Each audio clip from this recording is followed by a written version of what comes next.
Olá pessoal, estamos iniciando mais uma análise semanal e para dar início a esta análise vamos olhar o gráfico do Ibovespa. Como nós podemos ver, o Ibovespa teve uma semana de alta. O Ibovespa chegou na região dos 71.989 precisamente, mas podemos arredondar para a região dos 72 mil pontos. Então o Ibovespa fez uma máxima na região dos 72 mil pontos e não conseguiu fechar acima. Este valor serviu como resistência para o Ibovespa durante a semana. O Ibovespa tem suporte na região dos 70.500 pontos, este suporte do mês de abril, e tem resistência na casa dos 72 mil pontos. Dando uma analisada no IBX, vamos analisar o IBX. Pode ver que o IBX fez um movimento parecido com o do Ibovespa e parou na região dos 22.634 pontos.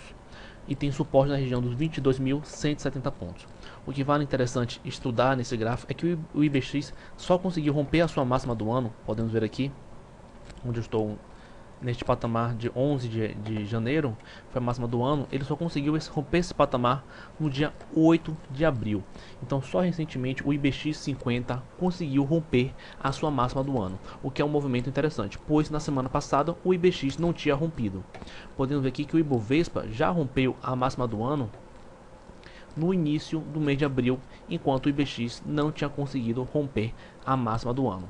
Então o Ibovespa foi na frente do IBX 50 e agora o IBX rompe a máxima do ano, o que é uma perspectiva positiva para o mercado. Dando continuidade à nossa análise, vamos dar uma olhada no gráfico do Dow Jones. O Dow Jones rompeu a resistência dos 10.988 pontos, mas não conseguiu ainda fechar acima dos 11 mil pontos. Os 11 mil pontos está servindo como uma resistência psicológico para o Dow Jones e ele tem dificuldade para romper este patamar. Vale ressaltar que o Dow Jones não fez nenhum movimento corretivo durante o mês de março, dando aqui seu forte movimento, não teve nenhum movimento corretivo considerável e desde então que fez uma correção lateral, mas já rompeu essa correção lateral para cima, indicando uma continuidade do movimento de alta. Outra coisa interessante a ressaltar é o seu volume decrescente. Podemos ver que sua média de 21 períodos, essa linha pontilhada aqui no volume, já está decrescente desde o mês de março. Iniciou esse movimento decrescente em fevereiro e vem continuando até o mês de março e continuando no mês de abril, o que mostra um declínio do volume do Dow Jones. Então ficar ligados neste volume aqui, pois está cada vez decrescente. Então é interessante ficar atento ao volume, pois pode estar indicando um desinteresse no mercado para os novos movimentos altistas. Vamos dar uma olhada no Ibovespa semanal. Podemos ver que pelo Ibovespa semanal que ele está bem próximo do seu topo histórico, na região dos 73.920 pontos.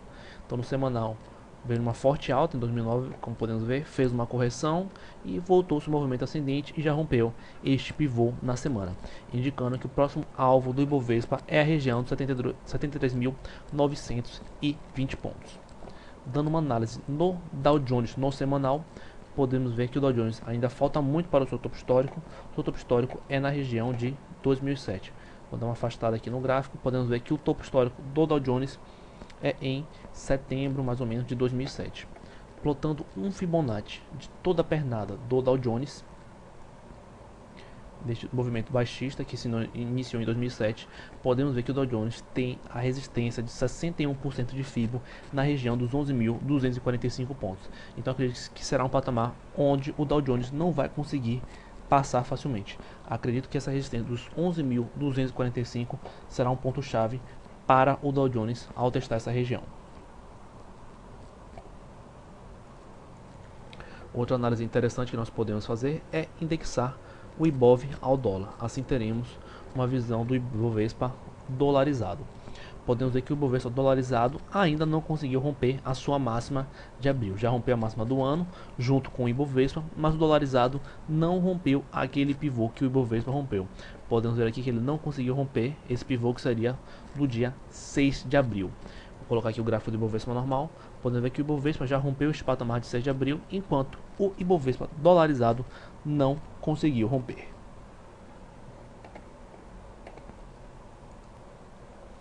Vamos agora dar uma olhada no VIX. O VIX é um indicador de volatilidade no mercado americano. É conhecido também como o índice do medo. Quando o VIX está em altos patamares, indica maior volatilidade no mercado, o que provavelmente é um movimento corretivo do mercado, pois o mercado no seu processo corretivo normalmente aumenta a volatilidade. Podemos ver que na semana passada o VIX tentou iniciar um processo altista, um rompimento de pivô, mas não teve força para continuar no seu movimento e fez um movimento decrescente. Hoje o VIX se encontra na região, fechou a semana no patamar de 16,14 pontos e tem um suporte importante na região de 16 pontos, como nós podemos ver no gráfico. Então interessante seria o VIX perder o suporte dos 16 pontos para testar patamares mais baixos e, consequentemente, continuarmos o movimento altista. Esse é um ponto crucial agora para o VIX essa semana, pois este teste do suporte pode indicar a direção do mercado. Então, se o VIX perder o suporte, ele pode testar patamares mais baixos, consequentemente o mercado deve continuar no seu movimento altista. Mas se o VIX segurar no suporte e fizer um sinal de reversão, ele pode iniciar a subir, o que irá aumentar a volatilidade do mercado, o que deve ter um processo corretivo. Então essa semana é um dia X para o VIX, pois testa o suporte dos 16 pontos e vamos ver se ele se segura neste patamar. Perdendo este patamar, podemos aguardar a continuação do movimento altista. Vamos agora analisar o contrato em aberto dos estrangeiros. Podemos ver que a linha azul é o gráfico do Ibovespa e a linha vermelha é o número de contratos em aberto dos estrangeiros. Podemos ver que os contratos estrangeiros continuaram em movimento ascendente durante a semana, o que é um sinal positivo para o movimento altista. Seria interessante ele continuar subindo o número de contratos em aberto para assim continuarmos com a tendência de alta. Já analisando o investimento estrangeiro, no mesmo gráfico segue o mesmo padrão. A linha azul é o gráfico do Ibovespa e a linha vermelha é o saldo do investimento estrangeiro. Podemos ver que o saldo do investimento estrangeiro continua ascendente, o que é um movimento positivo para o mercado. O saldo continua positivo, voltou a positivar em março, continua positivo em abril, então mostra que os estrangeiros continuam entrando no mercado brasileiro, injetando mais dinheiro na nossa bolsa. E aqui o saldo do investimento da pessoa física, mantendo o mesmo padrão. A linha azul é a linha do Ibovespa, a linha vermelha é o saldo do investidor pessoa física. Podemos ver que o saldo de pessoa física está abaixo de zero e está no movimento decrescente, o que é um sinal positivo também para o mercado, pois normalmente os investidores de pessoa física seguem no movimento decrescente quando o mercado está em um movimento altista.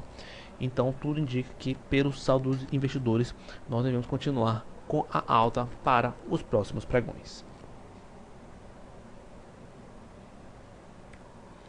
Bom pessoal, estamos terminando mais uma análise semanal.